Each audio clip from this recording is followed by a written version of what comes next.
Story with Binaca.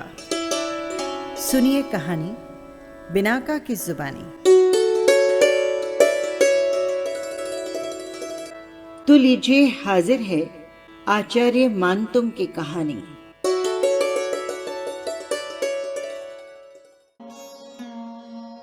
महास्तोत्र Bhaktamar के रचयिता आचार्य मानतुंग बहुत ही विद्वान, प्रख्यात धर्म प्रचारक और विलक्षण तपस्वी थे।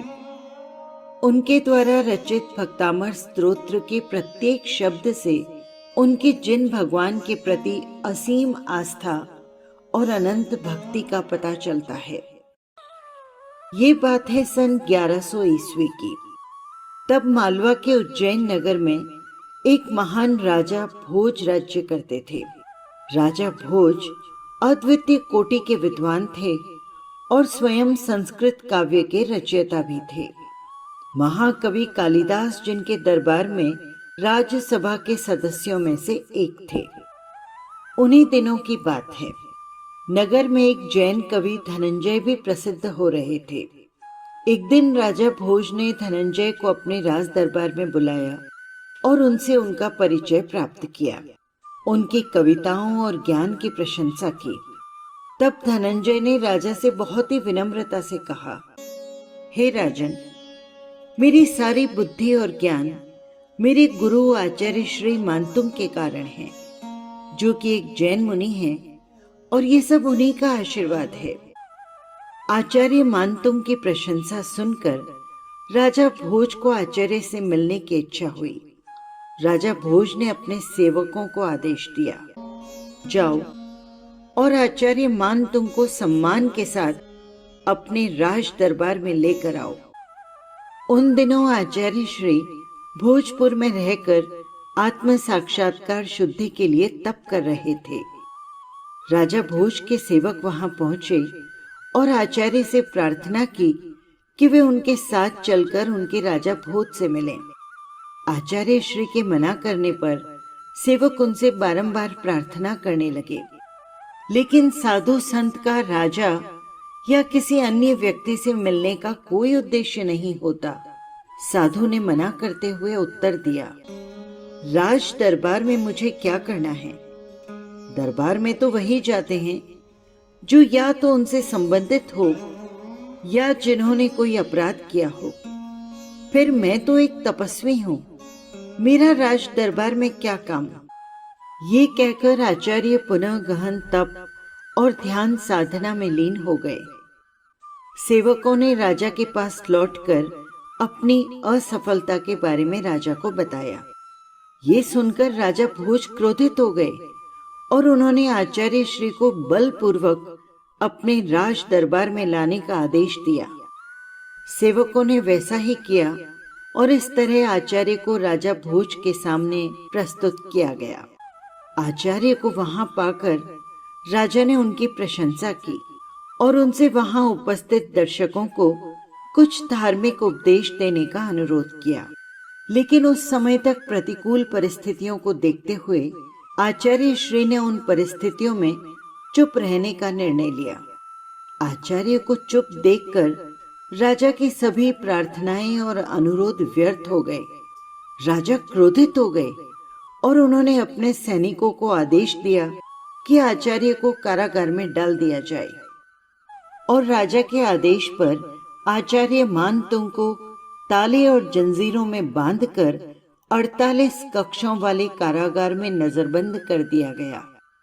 कारागार में आचार्य मानतुंग ने भगवान आदिनाथ के दिव्य लोक में प्रवेश किया और भगवान आदिनाथ की प्रार्थना को लिखना शुरू किया। उन्होंने संस्कृत भाषा में 48 छंदों वाला एक महान काव्य भक्तामर स्तोत्र लिखा। आचार्य मानतुंग के मंत्र और प्रार्थना पूरी तरह से श्रृंखला प्रतिक्रिया की असीम ऊर्जा से प्रवाहित हो रहे थे। भक्तामर स्तोत्र के प्रभाव के कारण आचार्य मानतुंग अब और कैद में नहीं रहे। स्वतः ही सारे ताले खुल गए और आचार्य श्री कारागार से बाहर चले आए। पहरेदारों की जब नींद खुली और उन्होंने ये चमत्कार देखा, लेकिन आत्म अज्ञानता के बारे में सोचते हुए उन्होंने आचार्य श्री को फिर से जेल में बंद कर दिया और बड़ी ही मजबूती के साथ तालों को जांचा। लेकिन कुछ समय के बाद जेल के ताले फिर से खुल गए और आचार्य श्री फिर से स्वतंत्र हो बाहर चले आए।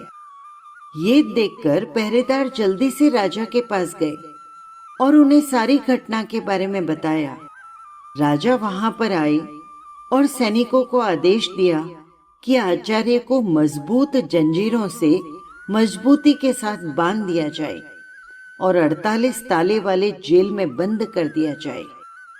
आचार्य ने पुनः भक्तामर स्तोत्र का पाठ किया और प्रत्येक श्लोक के साथ एक एक जंजीर टूटती गई और सभी 48 ताले टूट गए और फिर से आचार्य श्री कारागार के बाहर आ गए।